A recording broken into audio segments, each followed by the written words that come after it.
Hello আমার প্রিয় শিক্ষার্থী, আজকে আমি তোমাদের সামনে স্নাতক বাংলা ডিএসই A1 এই অধ্যায়ের যে গল্পগুলি আছে সেই গল্পগুলির গুরুত্ব মান 3-এর প্রশ্ন এবং উত্তরগুলি বলছি, তোমরা শুনে নাও।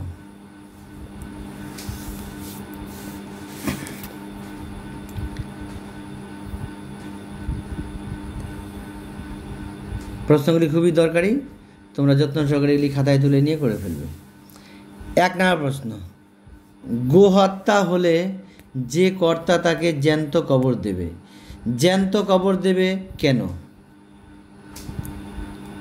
উত্তর, বৈশাখের শেষ দুপুরের খড় রোদে মহেশ খাবার ও জল না পেলে মারা যাবে, গফুর গোহত্যার দায়ে পড়বে।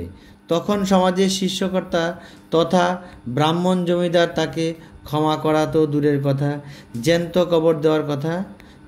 কবর দেওয়ার মতো কঠিন শাস্তি দেবেন। পরের প্রশ্ন, এই নিষ্ঠুর অভিযোগ গফুরকে যেন বাকরোধ হইয়া গেল, অভিযোগটি কি? উত্তর, জমিদারের ভাগচাষী গফুরের বিরুদ্ধে তর্করত্নের অভিযোগ এই যে সে ভাগে ধান চাষ করে যে খড় পেয়েছিল তা বেচে সেই টাকা পেটায় নম করেছে, গরু মহেশটার জন্য এক আটিও ফেলে রাখেনি, তাই গফুরকে কসাইয়ের মতো নিষ্ঠুর প্রকৃতির মানুষ বলেছেন তর্করত্ন। পরের প্রশ্ন, ইস সাত করে আবার নাম রাখা হয়েছে মহেশ, সাত করে আবার নাম রাখা হয়েছে, উক্তিতে বক্তার কি মনোভাব প্রকাশিত হয়েছে? উত্তর, জোলা মুসলমান গফুর হিন্দুদের দেবতা মহেশের নামে তার ষাঁড়ের নাম রেখেছে। তর্করত্নের কাছে এই হাস্যকর ব্যাপার এবং ইস বলে বিরক্তি প্রকাশ অব্যয় ব্যবহারে তার অসন্তুষ্ট মনোভাবের পরিচয় প্রকাশিত হয়েছে। সাত করে আবার নাম রাখা হয়েছে, উক্তিতে তার বিদ্রুপাত্মক মনোভাবের প্রকাশ স্পষ্ট। পরের প্রশ্ন,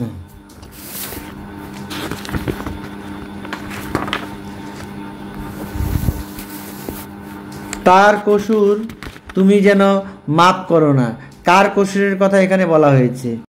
উত্তর, মহেশের মৃত্যুর পর গভীর রাতে মেয়ের হাত ধরে চিরদিনের মতো গ্রাম ছেড়ে চলে যাওয়ার সময় গফুর তারায় ভরা আকাশের দিকে চেয়ে আল্লাহর উদ্দেশ্যে একথা বলেছিল। সে জানিয়েছিল আল্লাহর দেওয়া মাঠের ঘাস ও তৃষ্ণার জল থেকে যে মহেশকে বঞ্চিত করেছে তার কসুর বা অপরাধ যেন আল্লাহ ক্ষমা না করেন। গফুর এখানে সম্ভবত জমিদার শিবচরণবাবু ও গ্রাম সমাজের অত্যাচারী উচ্চ শ্রেণীর মানুষদের কথাই বলতে চেয়েছেন।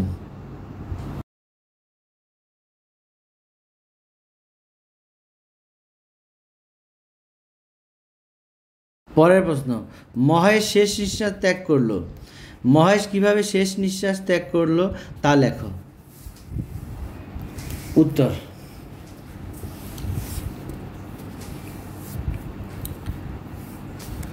গফুর যখন রাগে দিক বিদিক জ্ঞানশূন্য হয়ে খুলে রাখা লাঙলের মাথা দিয়ে মহেশের মাথায় সজোরে আঘাত করল, তখন সে একবারও মুখ তোলার চেষ্টা করেই শীর্ণ দেহ নিয়ে মাটিতে লুটিয়ে পড়ল। তার চোখের কোণ বেয়ে কয়েক ফোঁটা জল এবং কান বেয়ে কয়েক ফোঁটা রক্ত গড়িয়ে পড়ল। তারপর বার দুই থরথর করে কেঁপে উঠল পাগুলি। যথাসম্ভব ছড়িয়ে দিয়ে মহেশ শেষ নিঃশ্বাস ত্যাগ করল।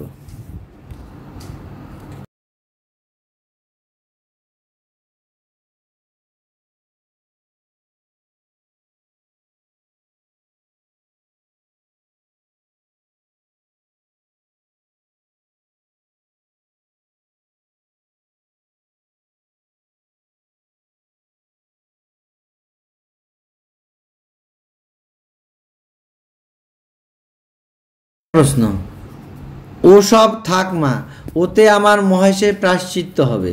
মহেশের প্রায়শ্চিত্তর কারণ ও দায় সম্পর্কে আলোচনা করো।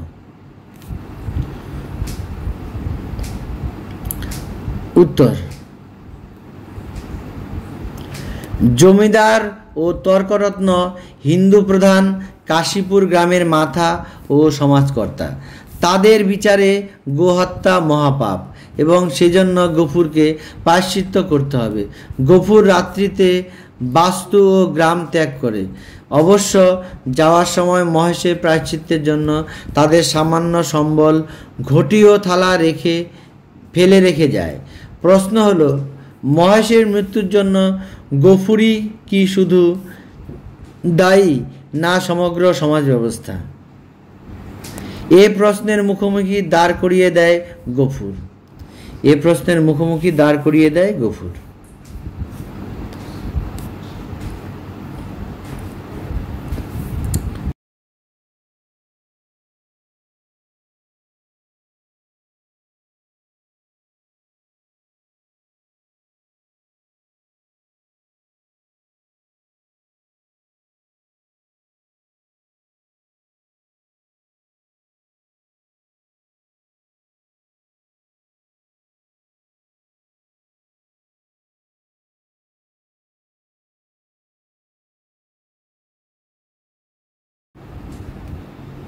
পরের প্রশ্ন, মহারানীর রাজত্বে কেউ কারো গোলাম নয়, তার রাজত্বে কেউ কারো গোলাম নয় বলার কারণ কি?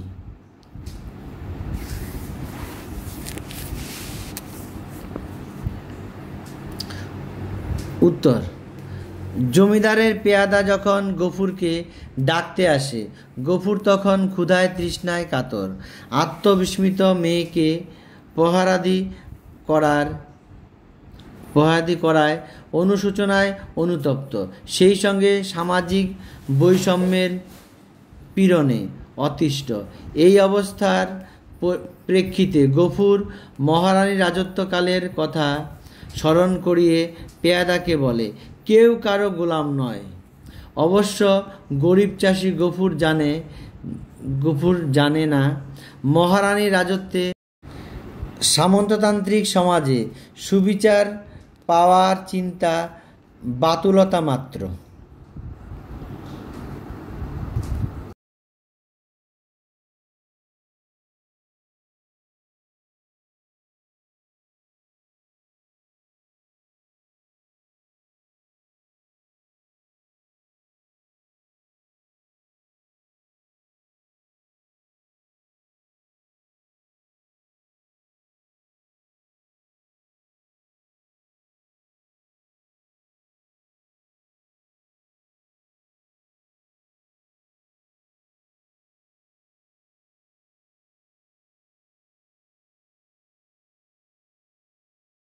পরের প্রশ্ন, আমরা না খেয়ে মরি ক্ষতি নেই, কিন্তু ও আমার অবলা জীব।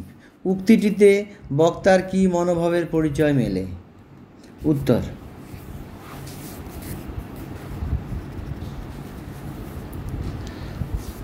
অন্যভাবে গফুর মেয়েকে নিয়ে মারা যেতেও পারে, সেজন্য তার ক্ষতি নেই, মনোতাপ নেই, কিন্তু তার আদরের ও স্নেহের মহেশ অবলা প্রাণী, ক্ষুধা তৃষ্ণার কথা বলতে পারে না। ক্ষুধার দুঃসহ যন্ত্রণার নীরবে তার চোখ থেকে জল ঝরে পড়ে। মহেশ নামের মূক প্রাণীর প্রতি গফুরের গভীর মমত্ব ও সমবেদনা এবং গফুরের স্নেহার্দ্র ও সহমর্মী মনোভাবের পরিচয় ফুটে উঠেছে উদ্ধৃত উক্তির মাধ্যমে।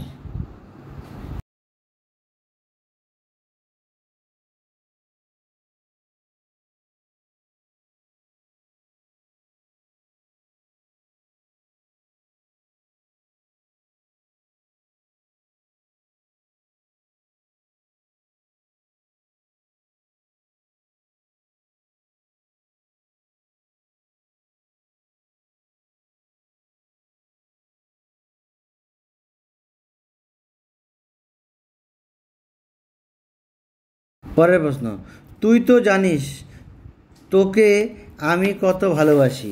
বক্তা যাকে এত ভালোবাসে তার পরিচয় দাও।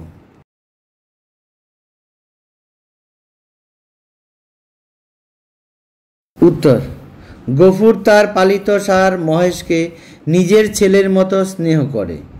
তাকে খেতে দিতে পারে না বলে তার কষ্টের শেষ নেই।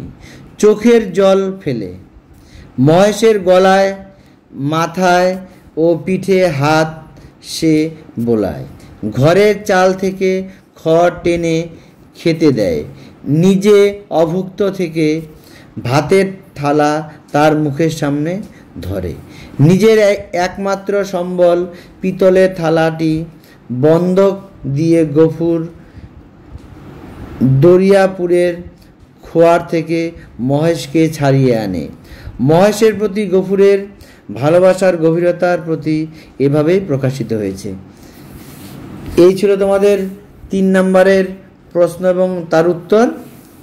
আরেকটি ভিডিওতে আমি 6 নম্বরের প্রশ্ন এবং উত্তর দিয়েছি, ওখান থেকে তোমরা দেখে নিও।